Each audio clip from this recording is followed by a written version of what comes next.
আমি একটা জিনিস এখনো বুঝতে পারছি না, 10,000 টাকার নিচে সবাই কেন মোটরোলা G35 কে সেরা 5G স্মার্টফোন বলছে। এই প্রাইস পয়েন্টে তো আরো অনেক স্মার্টফোন অ্যাভেলেবেল, তাহলে এই স্মার্টফোনটাকে নিয়ে এত হাইপ কেন?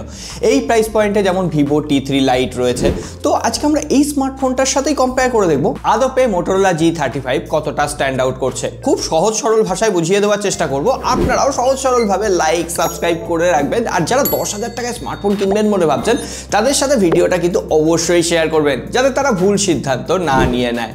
প্রথমে যদি আমরা আনবক্সিং থেকে শুরু করি, Vivo T3 Lite আনবক্সিং করতে গিয়েই প্রথমে একটা জায়গায় ধাক্কা খেলাম, কারণ বক্সে চার্জার ছিল না। উল্টো দিকে মোটরোলা G35 এ সমস্ত কিছুই রয়েছে, transparent TPU case, USB charging cable, এর পাশাপাশি 20 ওয়াটের একটা টার্বো চার্জারও দিয়ে দেওয়া হয়েছে। তো এই ব্যাপারে মোটরোলা অবশ্যই এগিয়ে যাচ্ছে। এরপর আমরা যদি দুটো ফোনেরই প্রাইস পয়েন্টের কথা বলি, দুটো স্মার্টফোনই বেস ভ্যারিয়েন্টে 4GB 128GB র্যাম অফার করছে। তবে হ্যাঁ, মোটরোলা G35 এই প্রাইস রেঞ্জে সব থেকে fastest 5G smartphone validated by Techcard. অন্যদিকে Vivo T3 Lite এর দাম কিন্তু একটু বেশি, 500 টাকা, এটার দাম 10,499 rupee. So Vivo T3 Lite এর থেকে মোটরোলা G35 এর দাম কিন্তু স্লাইটলি একটু কম। কিন্তু এখন কথা হলো, আমরা বাজেট ফোনের ক্ষেত্রে সব থেকে বেশি কম্প্রোমাইজড হতে দেখি ক্যামেরা সেকশনে। সেই জায়গায় দাঁড়িয়ে মোটরোলা G35 এ 50+8 মেগাপিক্সেলের ডুয়েল রিয়ার ক্যামেরা রয়েছে। এখানে যে 8 মেগাপিক্সেলের সেন্সরটা রয়েছে, সেটা কিন্তু আলট্রা ওয়াইড অ্যাঙ্গেল লেন্স। অন্যদিকে এই প্রাইস পয়েন্টে আলট্রা ওয়াইড অ্যাঙ্গেল লেন্স পাওয়া খুবই কষ্টকর। হ্যাঁ, Vivo T3 Lite সেটা নেই, 50+2 মেগাপিক্সেলের একটা ম্যাক্রো সেন্সর দেওয়া হয়েছে। আর সেলফি ক্যামেরার কথা বললে, মোটরোলা G35 এর সেগমেন্ট ফার্স্ট 16 মেগাপিক্সেলের সেলফি ক্যামেরা রয়েছে, Vivo T3 Lite রয়েছে 8 মেগাপিক্সেলের সেলফি ক্যামেরা। আমরা বিভিন্ন লাইটিং কন্ডিশনে বিভিন্ন ধরনের ছবি তুললাম। প্রথমত Vivo T3 Lite এ আলট্রা ওয়াইড অ্যাঙ্গেল লেন্স নেই, G35 এ আলট্রা ওয়াইড অ্যাঙ্গেল লেন্স যথেষ্ট প্রাইস পয়েন্ট অনুসারে ভালো কাজ করছে। ডায়নামিক রেঞ্জ, শার্পনেস অনেক বেটার ছিল।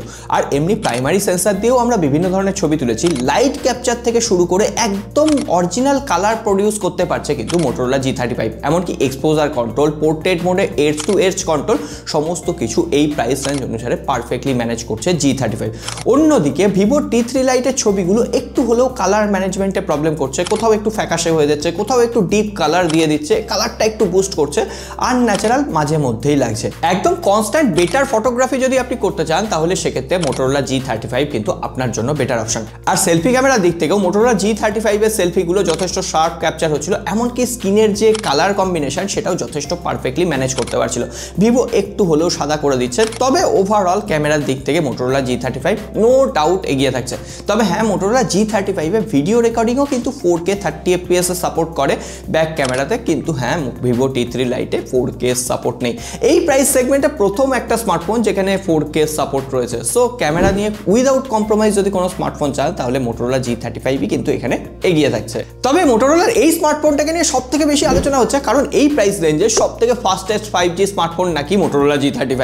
প্রথমেই বলি, এখানে 12টা 5G ব্যান্ডের সাপোর্ট রয়েছে, তার উপরে dual band WiFi, 5G VoNR, 5G++ carrier অ্যাগ্রিগেশনেরও সাপোর্ট দেওয়া হয়েছে। অন্যদিকে Vivo T3 Lite এ 8টা 5G ব্যান্ডের সাপোর্ট রয়েছে। নেটওয়ার্ক কানেক্টিভিটি নিয়ে দুটো ফোনের কোনোটাতেই কোনো রকম প্রবলেম নেই। আমরা আউটডোরে কল করে দেখেছি, ভিডিও কল, এমনকি ইন্টারনেট সার্ফিং করে দেখেছি, দুটো ফোনের ক্ষেত্রেই যথেষ্ট ফাস্ট সার্ফিং ছিল। এরপরে আমাদের জন্য যে জিনিসটা ম্যাটার করে সেটা হচ্ছে লুকস আর ডিজাইন। এখানে মোটরোলা স্মার্টফোনে প্রিমিয়াম ভেগান লেদার ডিজাইন দেওয়া হয়েছে, যেটাকে ওই 3D PMMA মেটেরিয়াল বলা হচ্ছে। পাশাপাশি এটা যথেষ্ট প্রিমিয়াম দেখতে লাগছে। ফোনটা যথেষ্ট হালকা পাতলা, 7.79 মিলিমিটার থিকনেস রয়েছে, 185 গ্রাম ওয়েট। এই প্রাইস পয়েন্টে অন্যতম স্লিমেস্ট স্মার্টফোন। আর তাছাড়াও এখানে IP52 রেটিং রয়েছে, আর স্মার্ট ওয়াটার টাচ টেকনোলজি ব্যবহার করা হয়েছে। অর্থাৎ হালকা ফুলকা হাতে জল টল লেগে থাকলে, ঘাম থাকলে এই ডিসপ্লেটা একদম স্মুথলি কাজ করছে, কোনো রকম অসুবিধে নেই। আর তার পাশাপাশি আমরা যদি Vivo T3 Lite এ দেখি, এখানে অ্যাজ ইউজুয়াল অন্যান্য স্মার্টফোনে যেমন পলিকার্বনেট ডিজাইন থাকে, সেই পলিকার্বনেট ডিজাইন থাকছে। তবে প্রাইস পয়েন্ট অনুসারে Vivo T3 Lite ফোনটাকেও কিন্তু যথেষ্ট প্রিমিয়াম দেখতে লাগছে। Vivo T3 Lite কিন্তু একটা জায়গায় এগিয়ে থাকছে, এখানে IP64 রেটিং রয়েছে। অর্থাৎ ওয়াটার প্রোটেকশনের দিক থেকে Vivo T3 Lite একটু হলেও এগিয়ে থাকছে। কিন্তু আমার ক্ষেত্রে প্রিমিয়াম লেদার ব্যাক প্যানেল ডিজাইনটা বেটার লাগে, আরো প্রিমিয়াম ফিল হয়, হাতে ধরেও কিন্তু পেছনে লেদারটা ফিল করা যায়। তো এবার আপনারা বলুন, আপনাদের জন্য কোন ফোনটা দেখতে বেটার লাগছে। আর তাছাড়া মোটরোলা স্মার্টফোনটা 3টে প্যান্টন ভ্যালিডেটেড কালারে অ্যাভেলেবেল। একটা হচ্ছে গোয়াভা রেড, একটা হচ্ছে মিডনাইট ব্ল্যাক, আর আমার কাছে যেটা রয়েছে লিভ গ্রিন। বেটার তো লাগছে আমার কাছে এই ফোনটার কালারই। অন্যদিকে Vivo T3 Lite এরও কালারগুলো আপনাদের সামনে দিয়ে দিলাম, আপনারা আপনাদের পছন্দ মতো চুজ করতে পারবেন। দুটো ফোনেরই হাইব্রিড সিম স্লট রয়েছে। আর আমি যদি ফোনের ওভারভিউ দেখে নিই, সেকেন্ডারি নয়েজ ক্যান্সেলেশন মাইক দেওয়া হয়েছে মোটরোলা G35 এ। Vivo T3 Lite এ কিন্তু সেকেন্ডারি নয়েজ ক্যান্সেলেশন মাইক নেই। তবে হ্যাঁ, দুটো দুটো স্মার্টফোনেরই নিচের দিকে 3.5mm হেডফোন জ্যাক রয়েছে। তাহলে এবারে দেখি এই দুটো ফোনের মধ্যে ডিসপ্লের দিক থেকে কে এগিয়ে থাকছে। মোটোরোলা G35 এ 6.72 ইঞ্চির একটা full HD plus 120Hz refresh rate ওয়ালা ডিসপ্লে রয়েছে। আর সব থেকে যেটা দেখতে সুন্দর লাগছে, এখানে কিন্তু 5 হোল ডিসপ্লে রয়েছে। আর তাছাড়া ভিশন বুস্টার আর পাশাপাশি Corning Gorilla Glass 3 protection available রয়েছে। অন্যদিকে ভিভো T3 লাইটে 6.56 ইঞ্চির একটা HD plus 90Hz refresh rate ওয়ালা ডিসপ্লে রয়েছে। তার উপরে এটা কোনো রকম 5 হোল ডিসপ্লে নয়, এখানে কিন্তু ড্রপ নচ ডিসপ্লে রয়েছে। আমরা দুটো ফোনকেই পাশাপাশি রেখে ইউজ করে দেখলাম। Motorola G35 120Hz refresh rate থাকায় বেশি স্মুথ ফিল হচ্ছে, অ্যাপ্লিকেশন ওপেনিং স্পিড আরও বেশি স্মুথ ছিল।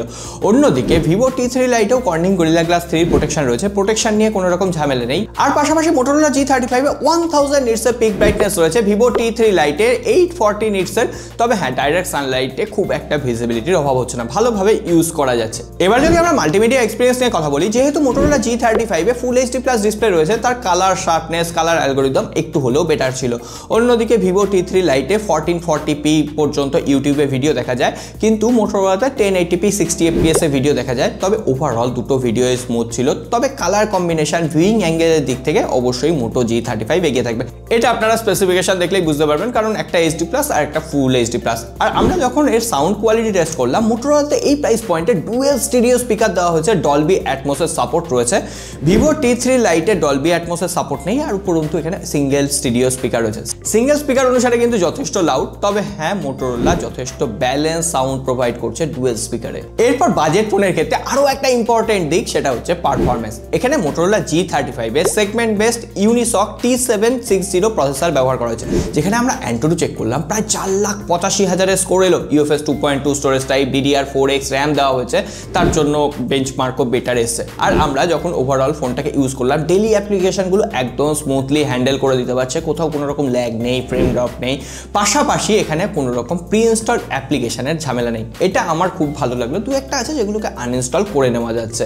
ওভারঅল আমরা BGMI খেলে দেখেছি, 40 FPS এ BGMIও স্মুথ খেলা যায়, আপনি অনেকক্ষণ ধরে খেললেও কোনো রকম অসুবিধা হচ্ছে না।